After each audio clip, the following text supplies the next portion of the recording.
कोई आयु का भाव नहीं है और किसी वस्तु का भेद नहीं है।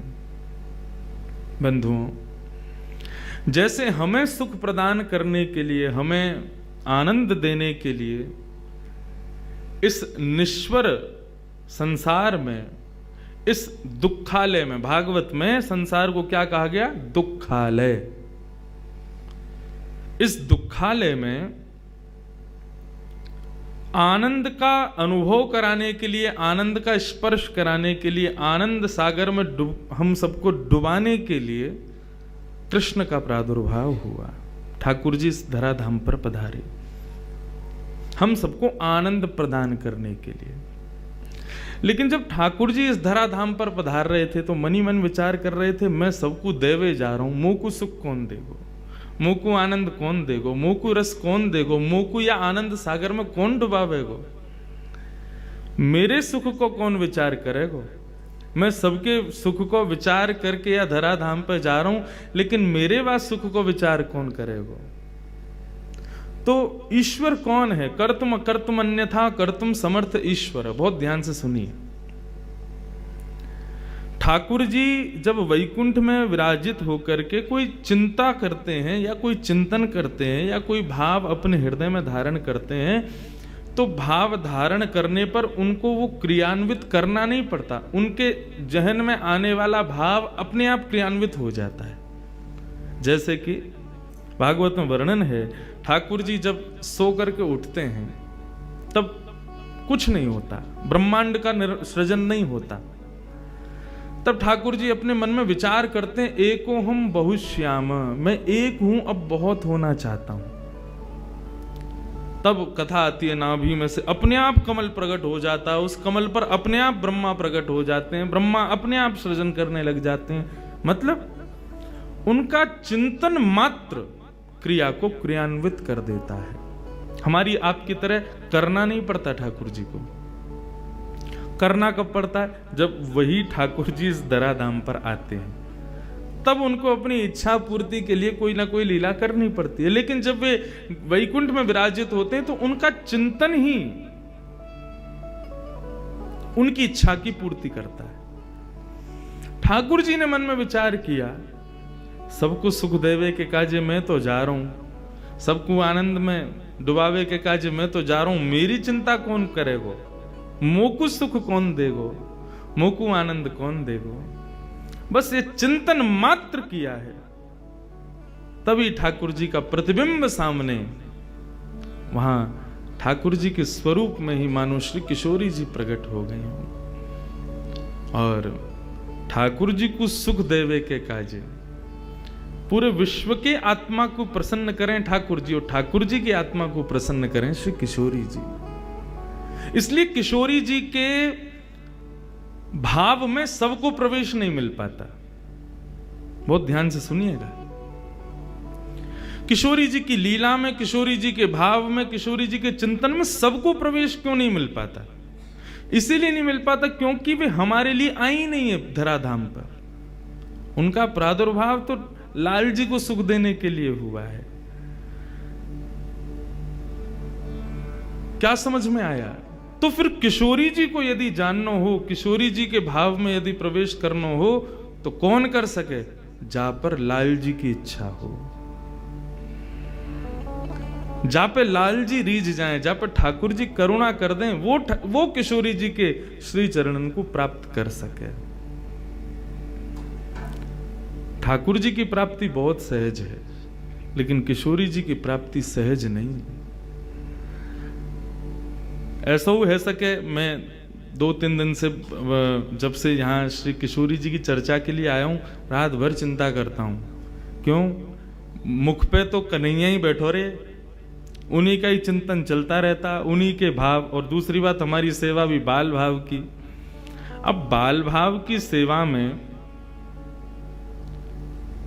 रास को विचार करना बड़ो कठिन हो गए, क्योंकि पुष्टि में तो बाल की सेवा है।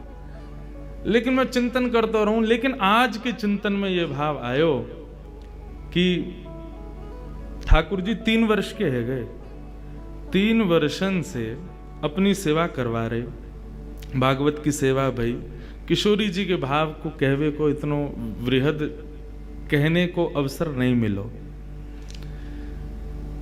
3 वर्षन की सेवा के पश्चात अब ठाकुर जी को मोह लगे, ऐसो लगन लगी कि भैया ये किशोरी जी के भाव में प्रवेश करने लायक नेक नेक है गयो है, तो याकू नागपुर से ही प्रवेश करवाओ।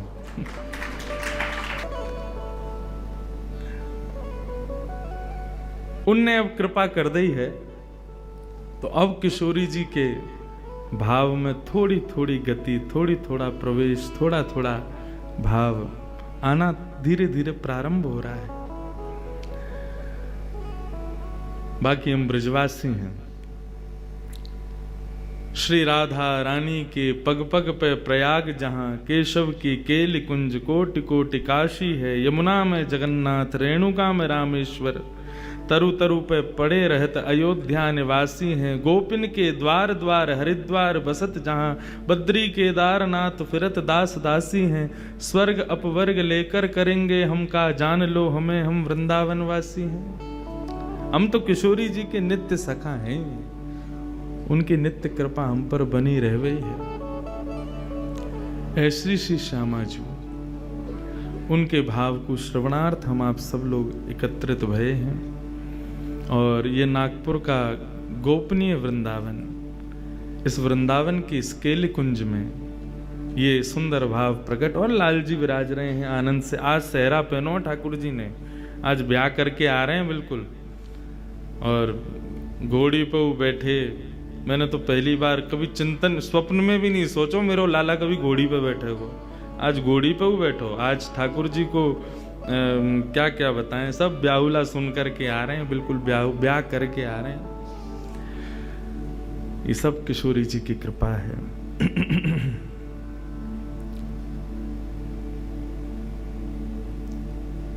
श्री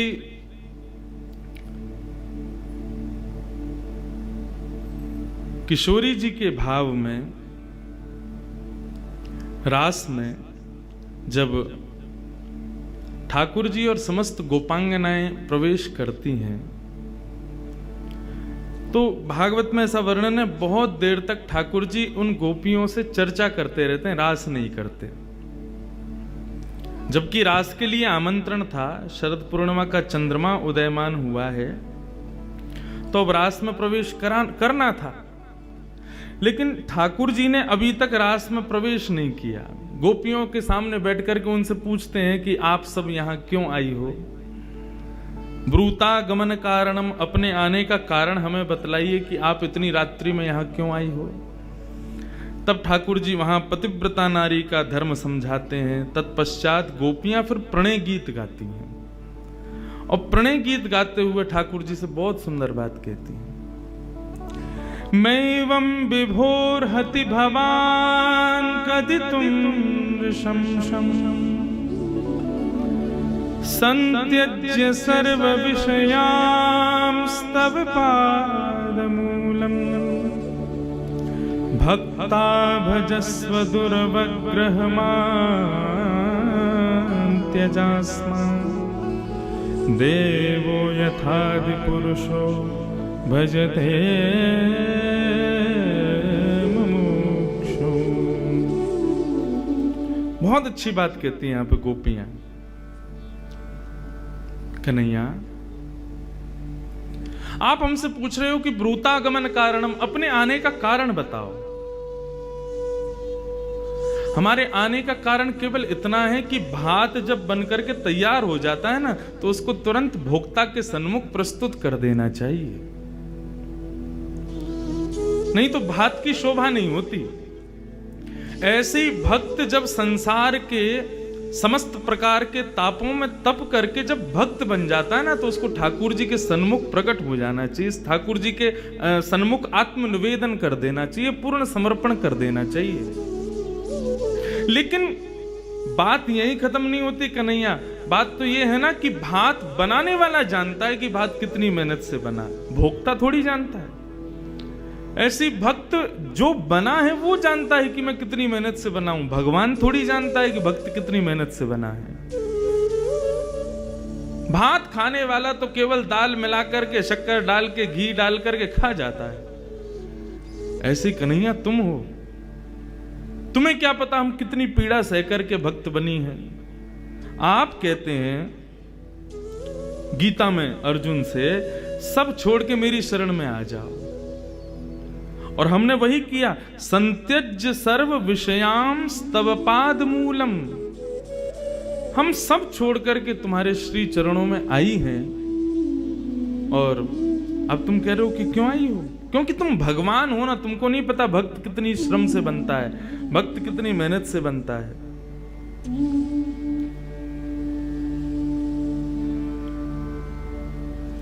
ठाकुर जी खड़े खड़े मुस्कुराते हैं। तब गोपियां एक बहुत सुंदर बात कहती हैं, कन्हैया तुम चाहते हो हम वापस लौट जाएं, हम चली जाएंगी, लेकिन हमारी एक वस्तु तुम्हारे पास है, वो हमको दे दो। क्या? चित्तम सुखेन भवता ग्रहितम ग्रहेषु पहितम ग्रहेषु। गोपियां कहती हैं कि हमारा जो मन तुम्हारे पास है, जो चित्त तुम्हारे पास है, तुम हमारा मन वापस कर दो, हम अभी चली जाएंगी, लौट करके नहीं आएंगे। क्योंकि मन के बिना वापस जाएंगे तो किसी भी कार्य में हमारा गति नहीं होगी, हमारा मन नहीं लगेगा। सब पूछेंगे क्यों नहीं कर रही काम, तो हम कहेंगे मन नहीं है। मन कहाँ है? कन्हैया के पास। हम अभी चली जाएंगी घर सब छोड़ छाड़ के, हमारा मन दे दो। पूर्ण शरणागति इसी को कहते हैं। चाहे किशोरी जी के चरणों में हो, चाहे ठाकुर जी के चरणों में हो, तन की सेवा, भाव की सेवा, धन की सेवा, अन्य सेवाएं सब गौड़ हो जाती हैं। मन की सेवा विशेष है, मन की सेवा के प्रति विशेष भाव है। मन हमारा आपके पास है, वो हमें वापस कर दो, हम अभी चली जाएंगे। ठाकुर जी जब ये बात सुनते हैं तब मन ही मन बड़े प्रसन्न होते हैं, और प्रसन्न होकर के कहते हैं, हे गोपियों, मैंने आपको रास के लिए आमंत्रित किया, अभी रास का समय है, इतनी देर से हम चर्चा कर रहे हैं, मैं आपकी परीक्षा ले रहा था, आप परीक्षा में पास हो गई, लेकिन वास्तव में मैं इतना विलंब क्यों कर रहा हूं रास करने में? क्यों? बोले जैसा आपका मन मेरे पास है, ऐसे ही मेरा मन भी कहीं और है। जब तक वो नहीं आएंगी रास में, तब तक रास कैसे प्रारंभ होगा? अभी रास का केवल स आया है, मतलब श्याम आ गया है, लेकिन श्री राधा रानी तो नहीं आई ना। राधा और श्याम दोनों मिलित हों तभी तो रास प्रारंभ होगा। तब श्याम सुंदर पुकारते हैं किशोरी जी को, हे श्यामा, आप जहां कहीं भी हैं। उसी का श्लोक में मंगलाचरण में गाता हूं, हे राधे वृषभानुभूप तनये, हे पूर्ण चंद्रानने, हे कांते कमनीय कोकिल रवे वृंदावनेधीश्वरी, हे मत प्राण परायणे चरसिके, हे सर्वयूथेश्वरी, आगत्य त्वरितम प्रपत्य मनीषम। जल्दी आओ, आकर के इस पूरे रास की शोभा को बढ़ाओ किशोरी जी, तभी रास प्रारंभ होगा। जब ठाकुर जी पुकारते हैं श्री किशोरी जी को, और उन असंख्य सुंदरी गोपियों के मध्य से जैसे मानो सूर्य सामने से चल करके, जैसे मानो चंद्रमा सामने से चल करके आ रहा हो, तब ठाकुर जी के सन्मुख किशोरी जी का प्रादुर्भाव होता है। तब रास प्रारंभ होता है, जब किशोरी जी आ जाती हैं। रास क्या है? जहां एक साथ बहुत सारे भक्त मिलकर के ठाकुर जी का चिंतन, कीर्तन, स्मरण, भजन करें, वही रास है। लेकिन उस रास में हम आप सब लोग नृत्य कर रहे हैं। ठाकुर जी कब नृत्य करेंगे? जब किशोरी जी पधारेंगे। बिना किशोरी जी के आगमन के रास की भूमिका नहीं बनती। उन किशोरी जी की कृपा से ही श्रीधाम वृंदावन को रास का सुख प्राप्त होता है। वे किशोरी जी पधारती। कल रात्रि में एक भाव सुनाया मैया को। आज ठाकुर जी का ब्याह भयो तो वहां में रास भयो, तो वही रास को भाव कह करके तो आज के प्रसंग सुने। किशोरी जी रास में पधारी हैं और समस्त गोपांगनाओं के साथ में, समस्त गोपांगनाओं के मध्य में श्यामाजू और श्यामजू दोनों रास विहार कर रहे हैं। इतना सुंदर भाव। हो बन नाचे नटनी को वाली, नंद को किशोर, राधे जगत नचायो तेरी, बोह की मरोड़, राधे जगत नचायो तेरी, बोह की मरोड़। गाइए। हो बन नाचे नटनी को वाली, नंद को किशोर, बन नाचे नटनी को वाली, नंद को किशोर। हो बन नाचे नटनी को वाली, नंद को किशोर, बन नाचे नटनी किशोर। एक कथा याद आ रही है। किशोरी जी एक दिन समस्त सखियों के संग बैठी, स्वर्ण जडित सिंहासन पर किशोरी जी बैठी। सब सहचरियां आकर के किशोरी जी की जय जयकार करें। वृषभानु नंदिनी की जय हो, बरसाने वारी की जय हो, हे कीर्ति दुलारी की जय हो। जो भी भाव किशोरी जी के प्रकट हो, सबसे जय जयकार करें। किशोरी जी लेकिन आज प्रसन्न नहीं है, मुख मुरझाई बैठी हैं। तभी समस्त सखियन ने बोली, हे किशोरी जी, कहा भयो? आपके चेहरे पे ये शुष्कता, आपके चेहरे की ये जो गंभीरता है, यहाँ से ऐसा लग रहा है कि आपके मन को भाव कछु है करने को, आप कर नहीं पा रही हो। आज्ञा करो, हम सब सहचरी बैठी हैं यहाँ पे, आप जो आज्ञा करोगे पूर्ण करेंगे। किशोरी जी बोली, मुझे आज श्याम सुंदर की याद आ रही है। ललिता विशाखा बोली, बात चोर है, क्यों ना निकाल दो तुम अपने दिमाग में थे। 24 घंटा भैया याद करती रहो। कहा है वहां में ऐसो चोरी करतो फिरे, टेढ़ी सी चाल चले, मुकुट टेढ़ो पहने, पूरी दुनिया सीधो मुकुट पहने, वो टेढ़ो मुकुट पहने। ना तो धो तो होगा, हमें तो बाग में संशय सो रे वाक्य। तो किशोरी जी बोली, आप ऐसे मत बोले करो। मुकु श्याम सुंदर को बहुत स्मरण है। वे कैसी बंशी बजावें, कैसो सुंदर श्रृंगार करें, कैसी चाल चलें, कैसे मोर पंख लहरावे, कैसी सुंदर बेनी गूथ के आमे। उन सबको स्मरण करके आज मुकु उनकी बड़ी याद आ रही है। सब सखी बोली, तो कहा करनो है? बोले, करनो कछु ना है, श्याम सुंदर के पास एक गुण है जो गुण मुंह में ना है। कैसो गुण? बोले, कन्हैया नृत्य बहुत अच्छो करे, और मेरा मन कर रहे हो कि मैं कन्हैया से नृत्य सीखूं जाके। वहां से दो भाव होंगे। कहा, पहले तो श्याम सुंदर को देखने को मिलेगा, और दूसरा मैं नृत्य भी सीख जाऊंगी। सभी सखी बोली, वहां मैं कहा, हम सिखा देंगी तुम्हें, तुम जैसे कहोगी वैसो नृत्य तुम्हें सिखा देंगे। बंधुओं, ये कुंज की लीला नहीं है, ये निकुंज की लीला है। यहाँ पर सखाओं का प्रवेश नहीं है, यहाँ पर ग्वाल बालों का प्रवेश नहीं है, यहाँ वृंदावन का भी प्रवेश नहीं है। यहाँ पर केवल किशोरी जी, श्यामाजू और सखियां, उनका ही प्रवेश है। सब किशोरी, सब सखियां बोली, श्यामाजू ये तो हम सिखा देंगी आपको।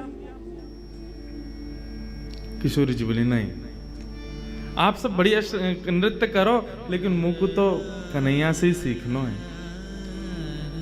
वो जैसो नृत्य करें वैसो ही सीखना है। सब सखी बोली, तो चलो आज नंदगामी चलें, कन्हैया ते हम तो देख के हमें कितना बढ़िया नृत्य करे।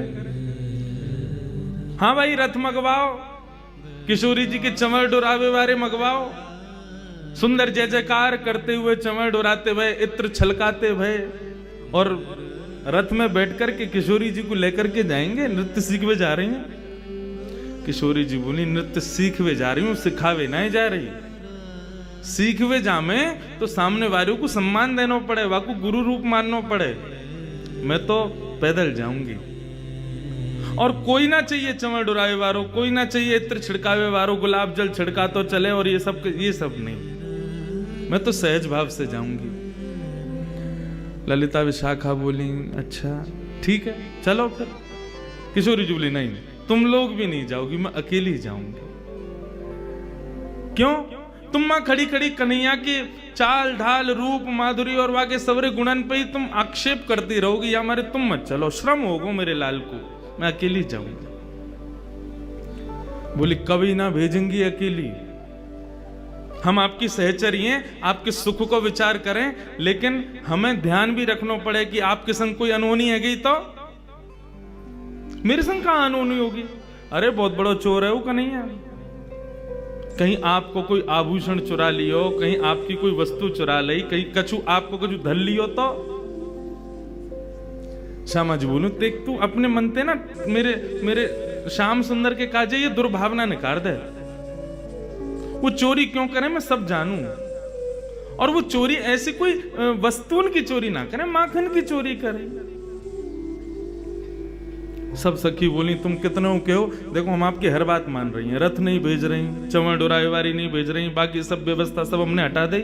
अंत में आपने कही कि आप अकेली जाओगी, हम वाह बात को भी राजी हैं, लेकिन एक बात आपको हमारी माननी पड़ेगी। किशोरी जी बोली कहा, इतने आभूषण पहन के जा रही हैं, सब लिखो। विशाखा आ गई, उल्लेख कानन में कुंडल पहने हैं, कुंडल में कितने मोती, मोतीन में कितने हीरा, वो सब लिखती जा रही हैं। वहां को कछु पतो ना है, कहीं कानन के हीरा ही निकाल लियो तो। किशोरी जी बोली मैं बड़ी परेशान इनते, ये कब समझेंगी श्याम सुंदर के स्वरूप को। हाँ कानन में कुंडल है, सिर पर सुंदर झुमका सोए है, नाखन में नतनी पहनी है, गले में हार पहने हैं, सुंदर सुंदर हार पहने हैं, हाथन में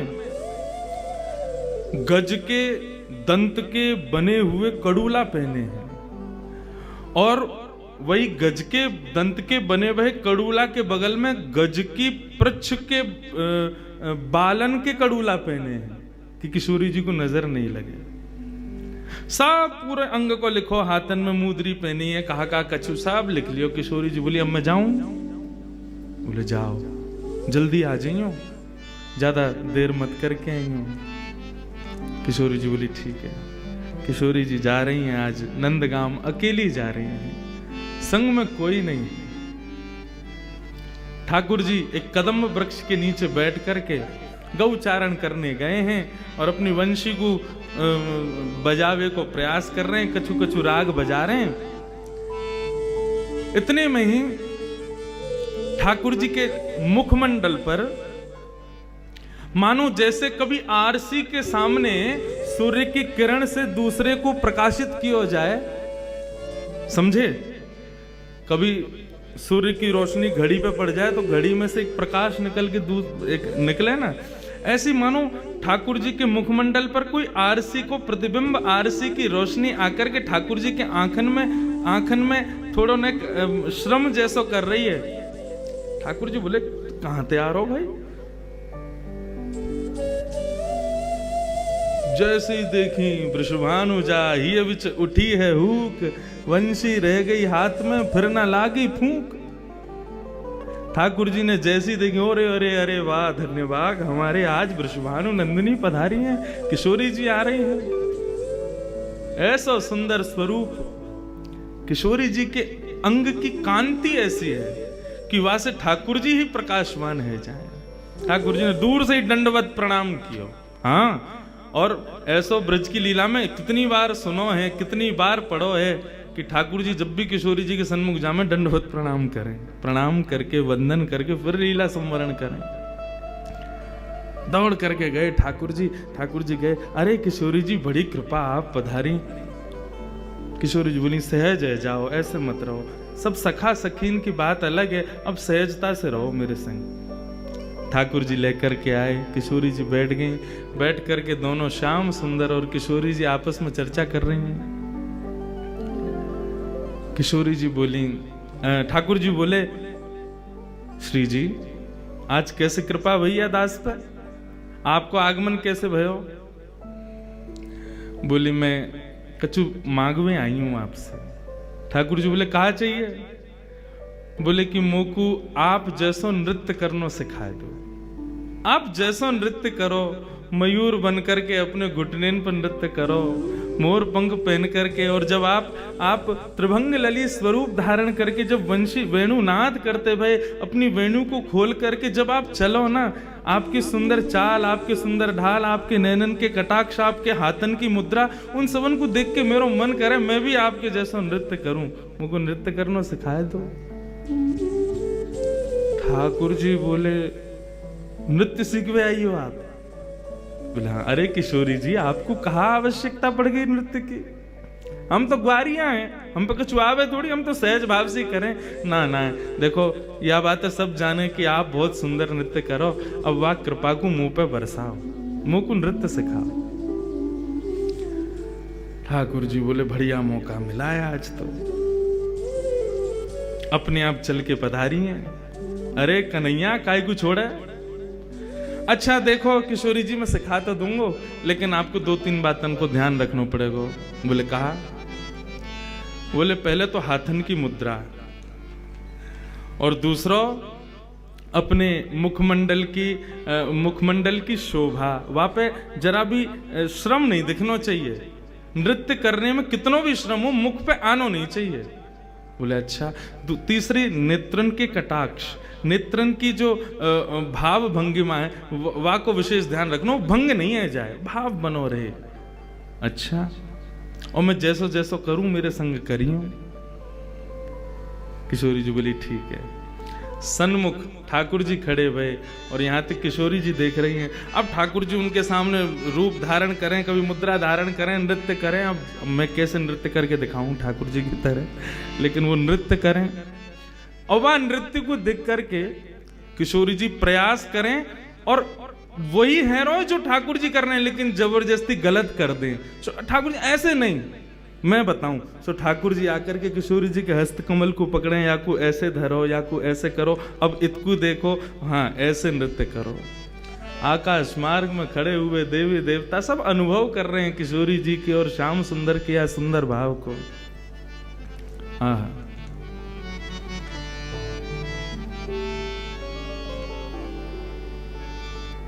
बन नाचे नटनी को वाली, नंद को किशोर। बन नाचे नटनी को वाली, नंद को किशोर। नृत्य करते करते किशोरी जी सीख गई। जैसे श्याम सुंदर घूमे वैसे किशोरी जी घूमे, जैसे श्याम सुंदर के हाथन की मुद्रा वैसे किशोरी जी की मुद्रा। आहा, ऐसा सुंदर एक एकाकार महारास। देखो रास के बारे में सुनो, महारास के बारे में सुनो, लेकिन ये निवृत्त निकुंज को एकाकार रास है रो, केवल श्याम सुंदर और किशोरी नृत्य कर रहे हैं। ओ बन नाचे नटनी को वाली, नंद को किशोर। बन नाचे नटनी को वाली, नंद को किशोर। ओ राधे जगत नचायो तेरी ओह की मरोड़। राधे जगत नचायो तेरी भों की मरोड़। राधे जगत नचायो तेरी ओह की मरोड़। राधे जगत नचायो तेरी भों की मरोड़। बन नाचे नटनी को वाली, नंद को किशोर। बन नाचे नटनी को वाली, नंद को बोल रास रासेश्वर भगवान की।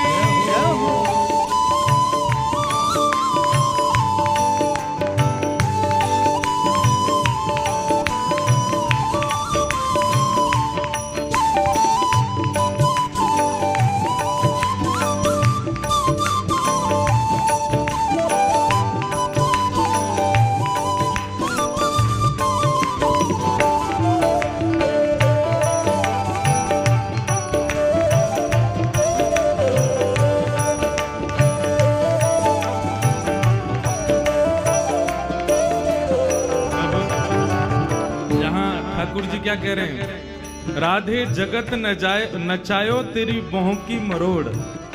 हे श्यामाजू, मोते आप रास सीखवे आइयो, नृत्य सीखवे आइयो, और खुद कैसी हो, भ्रगुटी टेढ़ी कर लो तो जगत नृत्य करने लगे, और आप मुझे सिखवे आई हो।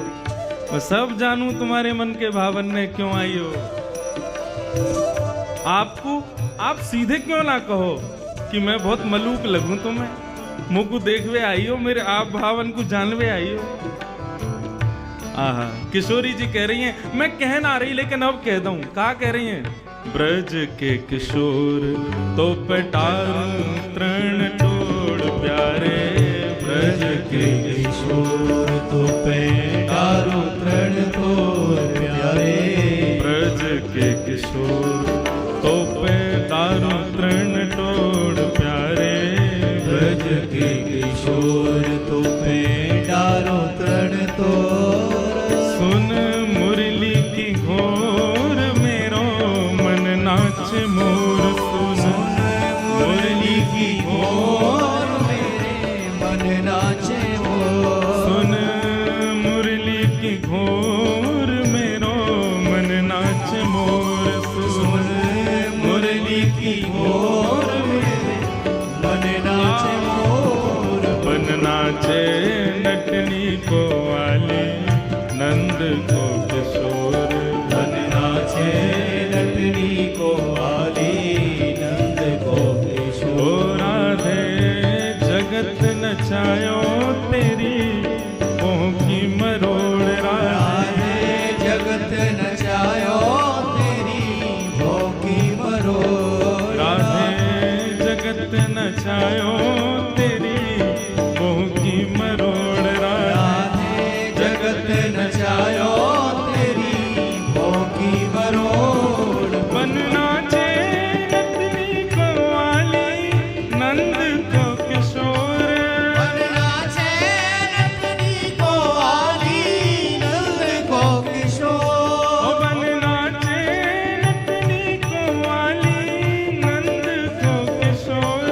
बन नाचे नटनी को वाली नंद को किशोर। किशोरी जी ने ठाकुर जी की बड़ाई कर दी। ब्रज के किशोर तो पे डारू तृण तोड़, इतने प्यारे हो आप। सुन मुरली की घोर मेरो मन नाचे मोर। ठाकुर जी बोले, अब इनने हमारे काजे इतने बढ़िया शब्द बोले, ने हमऊ कह दें। किशोरी जी, जैसे आप अपने हृदय में छुपा के रखो ना भाव, ऐसे मैं हूं रखूं। किशोरी जी बोली, तो आप भी कहो, आपको कहा लगे हमको देख के। ओ कमल कली को रंग भानु की लली को प्यारे, कमल कली को रंग भानु की लली को प्यारी, कमल कली को रंग भानु की लली को प्यारे, कमल कली को रंग भानु की लली को। ओ मुख चंद देनी को मेरे नैना है चकोर, मुख चंद्र तेरी को मेरे नैना है चकोर, मुख चंद्र देनी को मेरे नैना है चकोर, मुख चंद्र तेरी को मेरे नैना है चकोर। ओ बन नाचे नटनी को वाली नंद को किशोर, बन नाचे नटनी को वाली नंद को किशोर, ओ बन नाचे नटनी को वाली नंद को किशोर। बन नाचे नटनी को वाली नंद को। सब मानहु सहज राकेश में गई थी। ठाकुर जी अपने प्रश्वेत के बिंदुओं में जो कृष्ण चरण रज चिपक गई थी, ठाकुर जी अपने पटका से वाकु पोंछन लगे। बैठायो किशोरी जी को, जलपान करायो, चरणन को गोद में लेकर के दबान लगे। किशोरी जी ने मना करी, ना श्याम जी ऐसा मत करो, बहुत दिनान बाद नृत्य क्यों ना, ये हमारे श्रम है गए है। ठाकुर जी मनी मन विचार कर रहे हैं, कैसी कोमल हैं प्रिया जी। ये सब भाव है ही रहे कि तभी किशोरी जी बोली अब सायकालीन समय है गयो, मैया बाबा सब बाट निहार रहे होंगे, कन्हैया मैं फिर आऊंगी, अब मैं चलूं। ठाकुर जी बोले अच्छा श्यामा जी जा रही हो? बोले हाँ अब जावे को समय भयो है। ठाकुर जी मन ही मन सोचन लगे, आई आकर के नृत्य सीख लियो, दे के तो कुछ जान आ रही है, बिना लिए दिए कैसे? हम तो भाई हम कन्हैया हैं, हम कछु दें तो ले बदले में। अच्छा ठाकुर जी ने एक दो बार संकेत जैसो कियो। अच्छा किशोरी जी तो नृत्य बढ़िया सीख लियो? बोले हाँ सीख लियो। कन्हैया बहुत आनंद आया, तुम तो ऐसे बढ़िया नृत्य करता हो, तुमसे ही सीखना चाहिए सबन को। हाँ हाँ सीखना तो चाहिए। और कछु बाप? बोले ना बस अब मैं चलूं। जैसे किशोरी जी जान लगी, बोले कन्हैया ऐसे तो आनंद नहीं आवे, कोई तो फ्री पॉकेट में सीख के चली गई, कछु तो दे के जानो चाहिए हो। कोई बात ना है, हम कृष्ण हैं, कोई दे के ना जावे तो ले हम तो। सोई गए जाकर के किशोरी जी के गले में गलवैया डाल के बोले अरे श्यामा जी चलो ना एक दूर तक मैं छोड़ आऊं। देखो ये कुंज कैसी, यमुना को पुलिन कैसो, ये मार्ग कैसो, देखो ये भोरा कैसे जा रहा है, देखो देखो देखो ये तितली कैसे उड़ रही हैं। किशोरी जी बोली ये सब हमने पहले भी देखे हैं कन्हैया, इनमें कहा विशेष है ऐसा? अरे नेक दृष्टि बदलो श्यामा जी, ये सब साधारण नहीं है। ये जो भौरा उड़ रहा कहा है ना, ये पहले ना जाने कितने वर्षों तक यहाँ ने तपस्या करी, मोए तुम्हें संग देखवे के काजे, आज देखो भौरा बन के या को दर्शन भये हैं। ये देखो यमुना में जो सुंदर पुष्प बह करके जा रहे हैं ना, ये सब हमारे दर्शन के काजे बह रहे हैं। आदि आदि ऐसे मन गणंत बात बना रहे हैं ठाकुर जी। श्यामा जी बोली अच्छा ठीक है कन्हैया अब मैं जाऊं। अरे वो वृक्ष तो आपने देखो ही नहीं, वह वृक्ष पर देखो, वो पक्षी देखो। किशोरी जी बोली कहाँ? अरे वो ना दिख रहा आपको, देखो मेरी उंगली के सीध सटीक पे देखो। किशोरी जी बोली वहीं देख रही हूँ, ना दिख रहा मुझे। अरे लाओ अपनी उंगली दिखाओ, मैं दिखाऊं। जैसे ही हाथ उठा के दिखाने लगे, वो देखो वहां कोई ना। अरे किशोरी जी इतने में ही तो हाथ उठा के यहाँ ते मुंदरी निकाल के ठाकुर जी ने अपनी जेब में धर लगी, और जेब में धर के बोले अच्छा चलो कोई बात ना, अभी उड़ गए फिर दिखाऊंगा हैं। किशोरी जी बोली अच्छा ठीक है।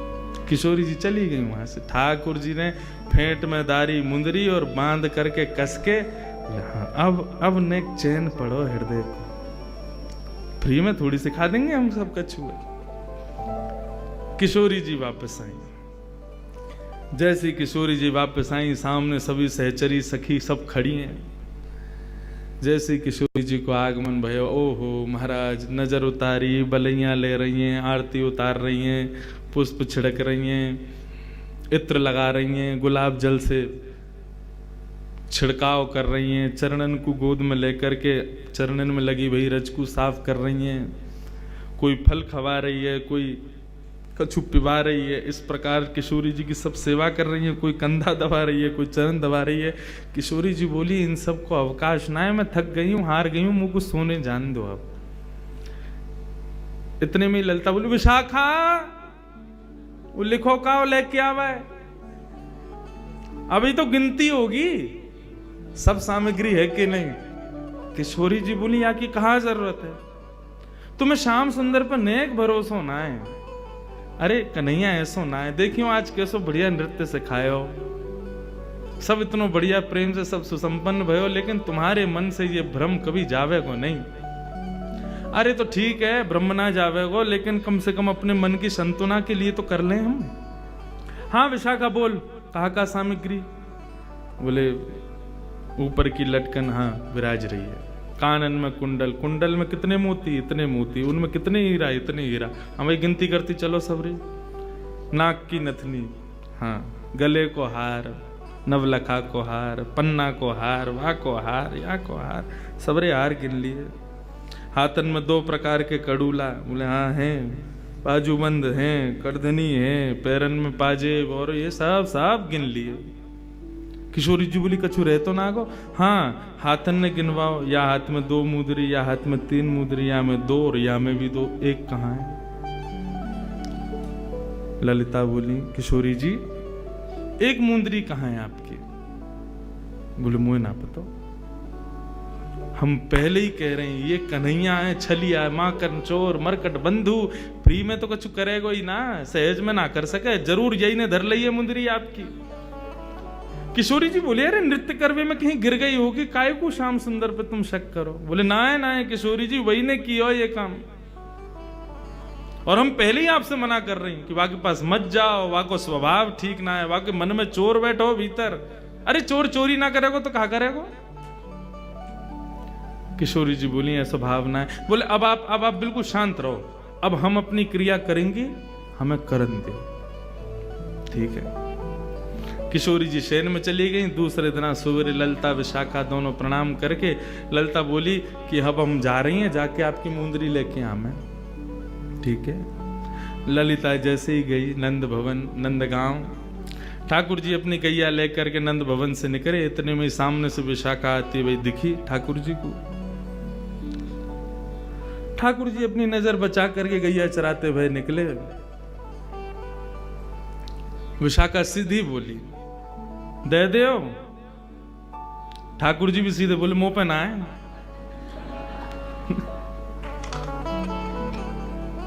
विशाखा बोली कहा ना है? बोले जो तुम मांग रही हो। कहा मांग रही हूं? बोले मौका पतो। तो फिर तुमने यूं कैसे कही मुंह पे ना है? बोले अब वो तो कह दी मैंने। बोले देखो सीधी सीधी बात है, सीधी सीधी तरीका से मान जाओ, जो है वह दे दो। ठाकुर जी बोले मुंह पे है ही ना तो मैं कैसे दे दूं? बोले दे रहे हो प्रेम से या फिर मैं अपने पे आऊं? बोले तू अपने पे आवेगी तो जैसे मैं तो बैठे ही रहूंगा, मैं तो अपनों कुछ करूंगा ही ना, तू आके तो दिखा मेरे समीप। खूब देर एक दूसरे में नोक झोंक चलती रही। बोली फेंट में कहा बंद हो तुम्हारे में? बोले या फेंट में सारो ब्रह्मांड बंद हो गए, अगर खोल दियो तो नूतन प्रलय है जाए, वो बता कर दूं? बोले तुम कर दो। ठाकुर जी बोले तेरे कहवे तो फेंट ना खोलूं। कौन है तू? बोले मैं विशाखा हूं। कौन विशाखा? मैं किशोरी जी की सहचरी हूं। तो मैं कहा करूंगा मैं तू उनकी सहचरी है तो उनके फेंटे खोल, मेरो का खोले, मैंने ना धरो कछु भी। बोले मुंदरी है आपके पास हमारी श्यामा जू की। कौन सी मुदरी? कहां की मुदरी? कैसी मुदरी? मुंह पे कछु ना है। अंत तो गत्वा ठाकुर जी बोले एक काम कर, तू कुछ ज्यादा ही इतना पढ़ रहा है तो एक काम करें, चल किशोरी जी के पास चल रहे हैं, वो ही न्याय करेंगी कौन पे मुंदरी। चलो ठाकुर जी लिए विशाखा जी को संग में और सीधे पहुंच गए किशोरी जी के सामने। किशोरी जी बैठी भई हैं। जैसी श्याम सुंदर आए सोई आनंद आनंद हृदय में प्रकट है। अरे कन्हैया आप पधारे हो। बोले किशोरी जी आपको प्रणाम करूं, लेकिन आज मेरे संग बहुत बुरा भयो है। कहा बुरा भयो? बे मतलब को कलंक लगाया गया हो मेरे ऊपर।